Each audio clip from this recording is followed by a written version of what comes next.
দেখেন, আল্লাহ পাক হেদায়েত এবং বুঝ সবাইকে দিবেন না। আল্লাহ যে আপনাকে এই কথাগুলো শোনার তৌফিক দিচ্ছেন, বোঝার তৌফিক দিয়েছেন, আপনার কান পর্যন্ত পৌঁছে দিয়েছেন, আপনি সৌভাগ্যবান।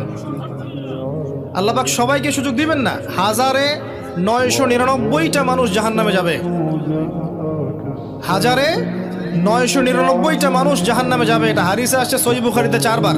আর আল্লাহ পাক সূরা আরাফের 179 নম্বর আয়াতে ওটাও বলেছেন, ওয়ালাকাদ যারা'না লিজাহান্নামা কাসীরাম মিনাল জিন্নি ওয়াল ইনস। প্রচুর জিন আর মানুষকে দিয়ে আমি জাহান্নাম পূর্ণ করে দিব। লাহুম কুলুবুন লা ইয়াফকাহুনা বিহা, হৃদয় ছিল উপলব্ধি করতো না। ওয়া লাহুম আযানুন লা ইয়াসমাউনা বিহা, কান ছিল শুনতো না।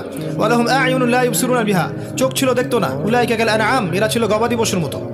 বাল হুম আদাল, বরং তার চেয়ে নিকৃষ্ট। উলাইকা হুমুল গাফিলুন। একই ক্যালকুলেশন, 1999 জন মানুষ জাহান্নামে যাচ্ছে।